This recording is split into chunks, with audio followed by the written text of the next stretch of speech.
Hello my dear student, welcome back to my YouTube channel Shivam study knowledge. My dear student, आज की इस video में हम class 12 home science यानी गृह विज्ञान की जितने भी स्टूडेंट हैं और इस बार 2024 में गृह विज्ञान का पेपर देने वाले हैं, तो हम उन सभी स्टूडेंट के लिए लेकर आए हैं महत्वपूर्ण अति लघु उत्तरीय प्रश्न। प्रश्न सहित उत्तर आज की इस वीडियो में हम आपको बताने वाले हैं, जो कि पूरी किताब से लिए गए महत्वपूर्ण अति लघु उत्तरीय प्रश्न है। इससे पहले हमने ऑब्जेक्टिव क्वेश्चन का वीडियो बना दिया था, यदि आपने वो नहीं देखा है तो वो जाकर जरूर देखिएगा। इसके बाद में जो हमारा नेक्स्ट वीडियो आएगा वो इंपॉर्टेंट टॉपिक के ऊपर आएगा। उस टॉपिक वाली वीडियो में आपके अति लघु उत्तरीय प्रश्न, लघु और विस्तृत उत्तरीय प्रश्न शामिल रहेंगे। तो यहाँ पर महत्वपूर्ण अति लघु उत्तरीय प्रश्न का आज का ये वीडियो है। 10 नंबर बिल्कुल पक्का हो जाएगा आपके अति लघु उत्तरीय प्रश्न में।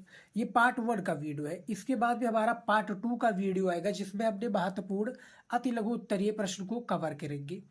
और इसका पीडीएफ भी आप लोगों को फ्री में मिलेगा स्टूडेंट। ये जो वीडियो मैं बना रहा हूँ होम साइंस का, इसका मैं फ्री में आपको पीडीएफ भी दूंगा। इसके लिए कोई भी चार्जेस नहीं लगेगा, आपका फ्री में पीडीएफ मिलेगा। वो वीडियो में आपको पता चलेगा कि किस तरह से वो पीडीएफ मिलेगा आपको फ्री में।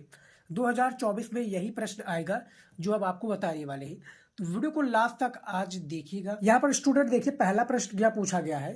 पहला प्रश्न है आपका होम साइंस का कि श्रम के महत्व का क्या अर्थ है। जो आपका पहला प्रश्न है कि श्रम के महत्व का क्या अर्थ है, इसका अर्थ आपको बताना है।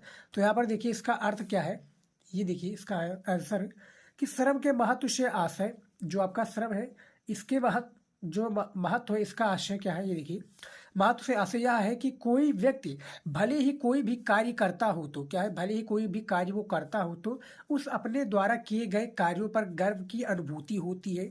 श्रम तथा नैतिकता के आधार पर किया जाना चाहिए। यानी कहने का यहाँ पर तात्पर्य है, और मैं थोड़ा एग्जाम्पल भी आपको देकर समझा दूँ कि यहाँ पर कोई भी व्यक्ति है स्टूडेंट, और उसके घर में जैसा कि एक क्या है, एक फैमिली है पूरी। उसकी फैमिली में जो है उसके फादर ही पूरे मेन है। फादर क्या है, फादर ही घर को खर्चा चलाते, सारी चीज़ें वो ही देखते हैं, और वो गुजर गए यानी किसी भी कारण उनका देहांत होगा तो उनके घर का जो एक लड़का है वही सारी चीज़ों को संभालेगा। और उसके लिए कोई भी उसको कार्य करना पड़े या दुकान करना पड़े या इधर उधर क्या है दुकान सब्जियाँ बेचने पड़े या पुस्तक बेचनी है, अखबार बेचना पड़े, तो उसके लिए कोई भी कार्य करना क्या एक प्रकार से श्रम है, और उसे अपने कार्य पर क्या एक प्रकार से अनुभूति होती है। तो श्रम के महत्व का क्या अर्थ है, इसके बारे में हमने बता दिया है। अगला प्रश्न देखिए क्या है। दूसरा प्रश्न देखिए आपका क्या है, उद्यमी व्यक्ति के कोई दो, यहाँ पर देखिए उद्यमी व्यक्ति के दो मुख्य लक्षण या विशेषताएं लिखिए। यहाँ पर हमें दो लक्षण या विशेषताएं लिखनी है, यानी चाहे लक्षण कह लीजिए या विशेषताएं कह लीजिए, बात ही एक ही है।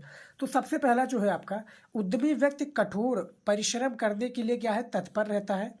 दूसरा है, उद्यमी व्यक्ति प्रस्तुत होने वाले संभावित जोखिमों को उठाने की क्या है, क्षमता एवं साहस रखता है। तो ये क्या है, उद्यमी व्यक्ति की दो मुख्य लक्षण या विशेषताएं हैं, जो कि इस प्रकार से है, जैसा कि आप देख सकते हैं स्टूडेंट। अगला प्रश्न देखते हैं क्या है। सारा प्रश्न इंपॉर्टेंट है और आप ही सभी के लिए हम ये आज का वीडियो बनाया हुए हैं, तो वीडियो को ज़्यादा से ज़्यादा देखिए, और आप लोग वीडियो को शेयर जरूर कीजिएगा। जो भी आपकी क्या है दोस्त हो, फ्रेंड हो, भाई बहन जो भी हो, उनको ये वीडियो आप जरूर शेयर कीजिएगा। तीसरा जो आपका अति लघु उत्तरीय प्रश्न है, आहार विशेषज्ञ, यहाँ पर क्या पूछा गया है, जो आपका आहार है, आहार विशेषज्ञ के रूप में रजिस्टर्ड या पंजीकृत होने के लिए क्या है शिक्षण प्रशिक्षण आवश्यक है, इसके बारे में बता रहा है। तो इसका आंसर देखिए, यदि कोई व्यक्ति विश्वविद्यालय स्तर की आहार विशेषज्ञ संबंधी शिक्षा ग्रहण कर लेता है तो अपने अध्ययन करके क्या है रजिस्टर्ड आहार विशेषज्ञ का प्रमाण पत्र प्राप्त कर सकता है। यानी यहाँ पर बात क्या हो रही है स्टूडेंट, पहले आप प्रश्न को समझिए फिर इसके आंसर पर आप जाइएगा, यानी प्रश्न के उत्तर पर जाइएगा। यहाँ पर बात हो रही है कि आहार विशेषज्ञ के रूप में रजिस्टर कह लीजिए या पंजीकृत होने के लिए क्या शिक्षण प्रशिक्षण आवश्यक है। तो यहाँ पर इसका आंसर दिया हुआ है, जैसा कि आप वीडियो को पोज करके भी आप इसको देख सकते हैं, इसको समझ सकते हैं। उसके बाद में देखिए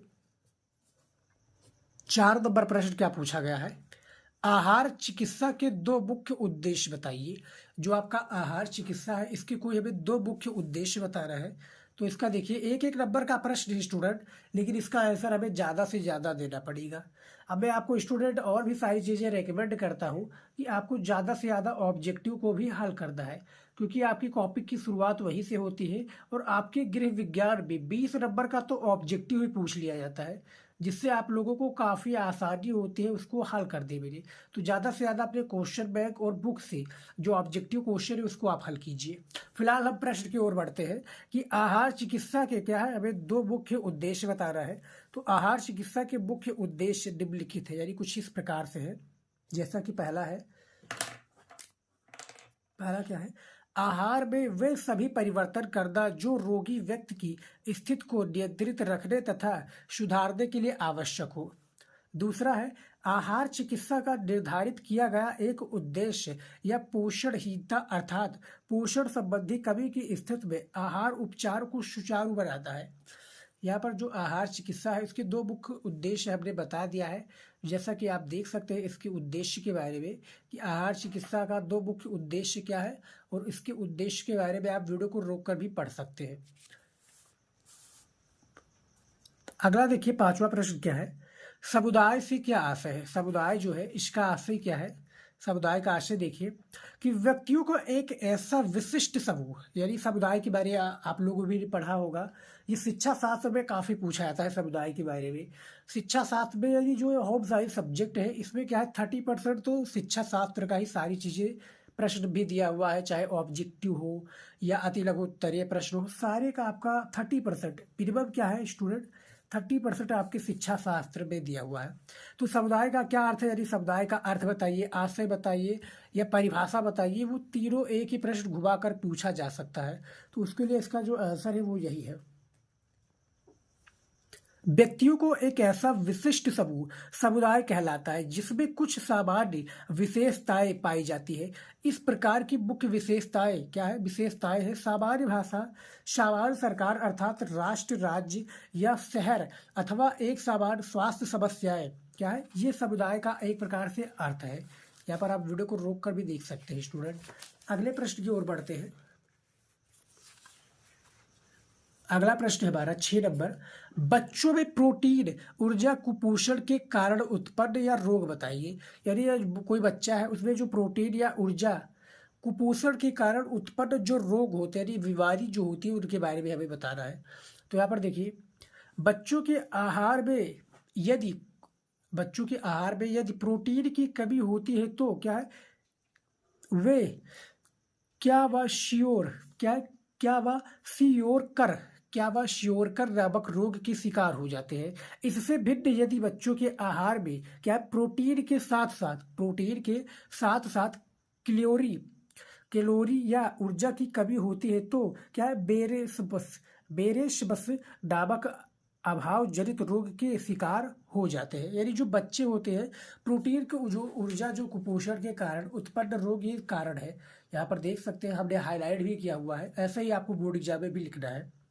ब्लैक और ब्लू के अलावा कोई भी पेन यूज मत कीजिएगा। यहाँ पर हमने कलर पेन का यूज किया है, लेकिन यहाँ पर मैं आपको दिखाने के तौर पर किया हूँ स्टूडेंट, लेकिन प्लीज़ आप ऐसा बिल्कुल भी मत कीजिएगा। जल्द ही हमारा एक वीडियो आने वाला है जिसमें हम आपको क्या है, जो गृह विज्ञान है इसकी कॉपी लिख रहा है, हम आपको बताएंगे।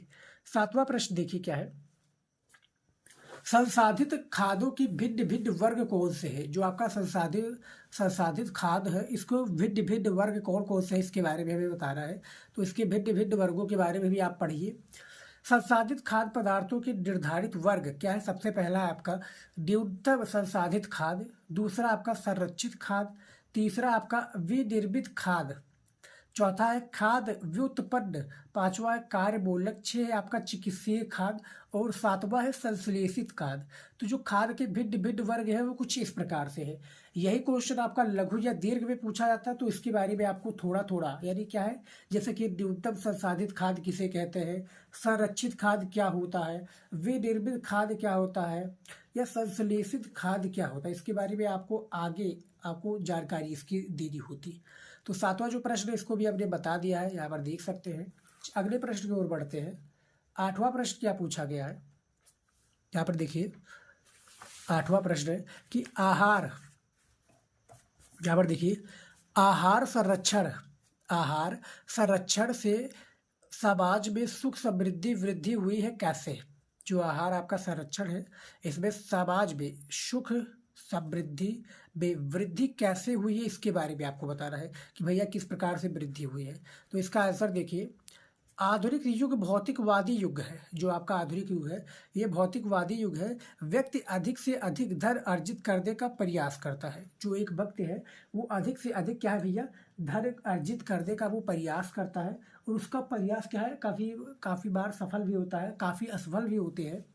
तो प्रयास करता है तथा इसका उत्तम उपयोग क्या है, यहाँ पर उपयोग की बात हो रही है।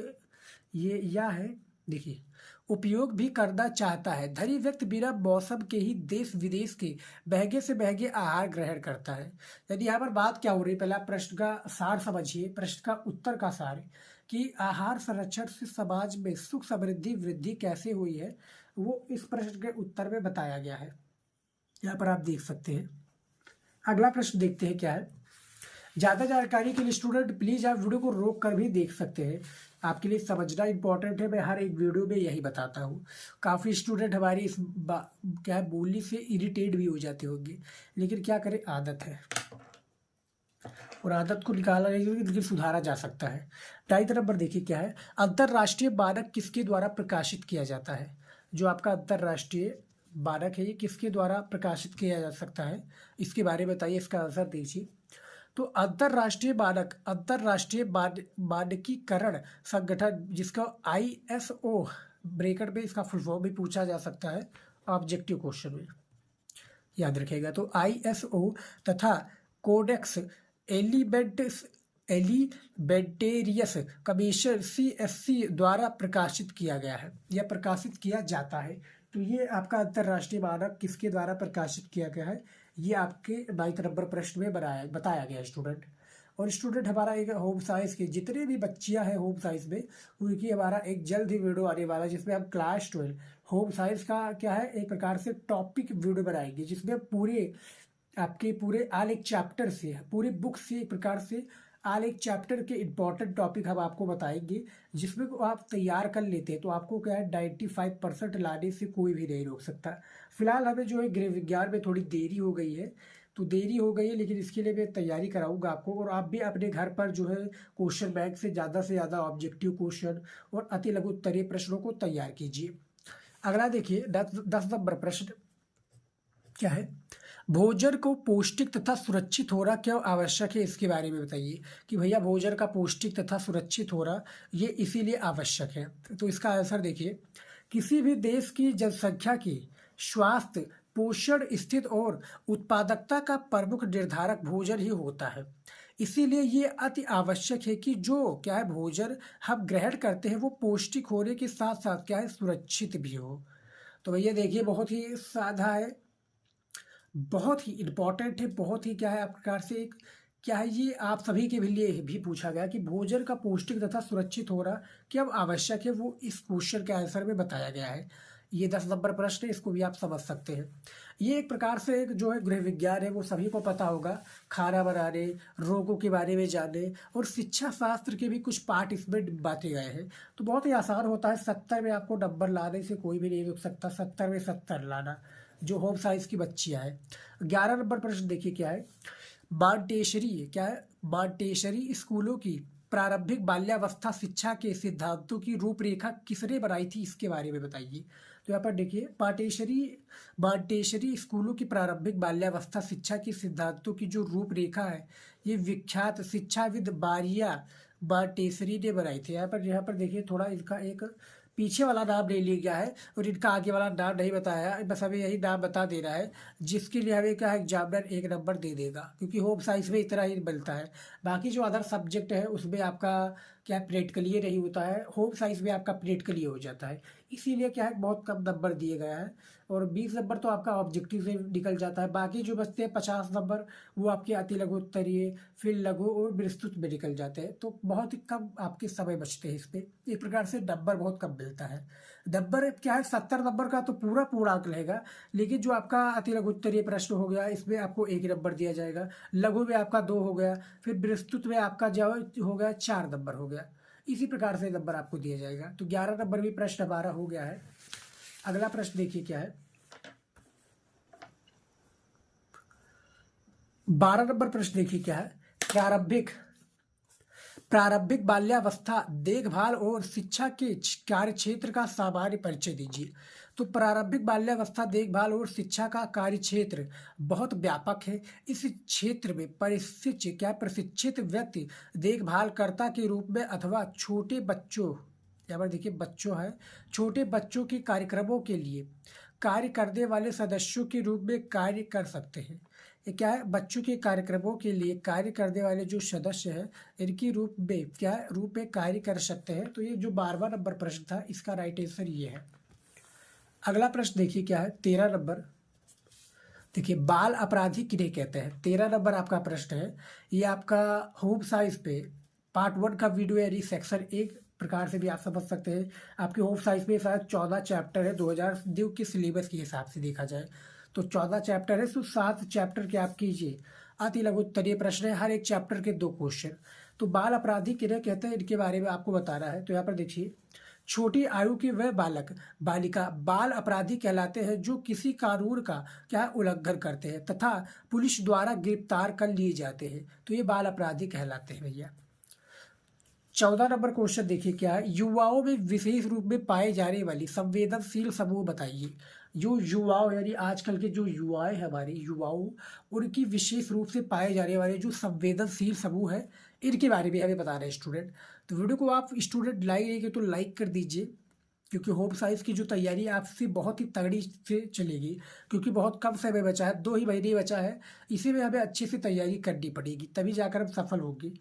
तो देखिए युवाओं में विशेष रूप से पाए जाने वाली जो संवेदनशील समूह है वो कुछ इस प्रकार से। सबसे पहला है आपका ग्रामीण और जनजातीय युवा, दूसरा है विद्यालय छोड़ चुके युवा, जो कि जैसे कि विद्यालय जो छोड़ चुके हैं युवा, खासकर जो बच्चियां हैं, एक प्रकार से जो किशोरियां हैं उनकी प्रकार से बात हो रही है।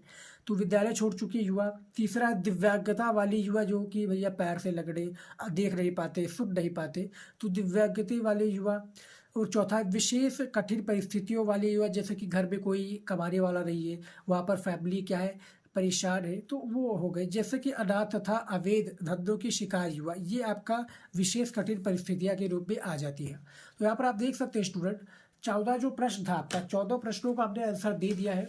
ये क्लास 12 होम साइंस के स्टूडेंट के लिए था। यहाँ पर देखिए हमने 7 चैप्टर के 2-2 प्रश्न इस वीडियो में कवर किए हैं। आज की इस वीडियो में फिलहाल इतना ही था। और पीडीएफ कैसे मिला है अब आपको बता दें। पीडीएफ के लिए आपको जाना क्या है, आपको टेलीग्राम चैनल को हमारा ज्वाइन कर लेना है, लिंक डिस्क्रिप्शन में भी दे दूंगा और वहाँ पर आपको क्या है पीडीएफ मिल जाएगी स्टूडेंट। नहीं तो आप इंस्टाग्राम पर भी कमेंट कर सकते हैं, फ्री में मैं आपको पीडीएफ सेंड कर दूंगा। बस आप बताइएगा, वीडियो का लिंक भेजिएगा जरूर स्टूडेंट इंस्टाग्राम पर, और टेलीग्राम पर देख लें तो आपको बहुत ही आसानी से मिल जाएगा। तो आज की इस वीडियो में